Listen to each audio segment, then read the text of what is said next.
Luca Deli was a store, like an Italian store that sold Italian food type stuff like pasta and bread. Olives, wine. It had shelves full of sort of like fancy packaged goods from Italy. They called it a torpedo, and it was just like a selection of salami, mortadella. It was like a collection of like all the meats that they were needing to get rid of from the deli, and so they would make a really cheap sandwich. Certainly seemed like an old-fashioned kind of Italian deli.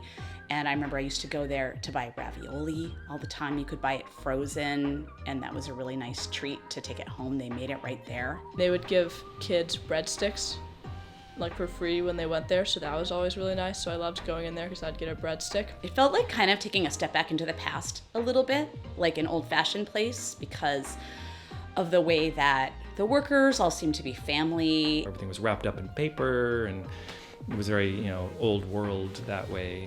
Yeah, and then at some point, I just heard that the family was done and they wanted to close down and sell the business.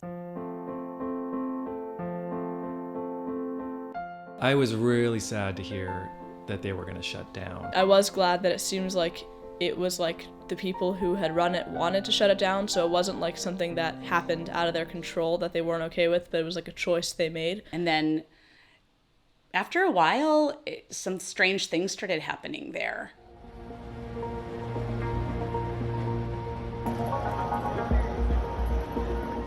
Suddenly, you could tell someone moved in. It had become someone's maybe personal office or some kind of room that like one person was using, it seems, and none of us really knew what it was exactly, but it was very interesting. It seemed like it had become some kind of maybe artist space or some kind of creative person's space.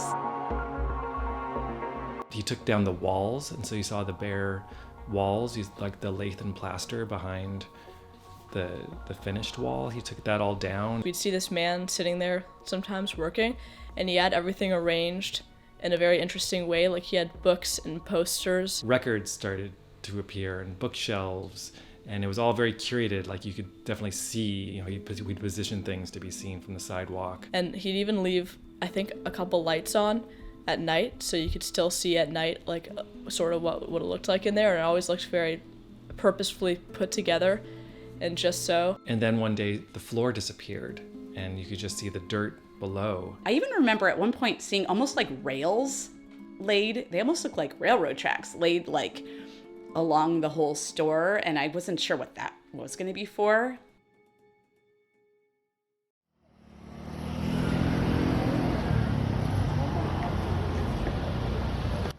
I'm not completely sure who owns the building, but I did hear from someone that it was like a real estate company. I don't know if that's true, but I heard it was a real estate company that bought it, and they were going to use it as offices for their employees, which that doesn't seem to be what's happened necessarily from what I've seen actually looking through the windows of the place, because I've only ever seen one person in there. I wonder what's going to happen to that space in the future. I mean, I don't know if the guy who's been in it for the past few years is going to bring it into some new phase, and that's why it's not looking quite the same right now, or whether he's going to maybe sell it. I mean, I certainly kind of do hope that it does transform more. I would like to see a little more information about what that person is doing in there, but at the same time, I do enjoy the mystery.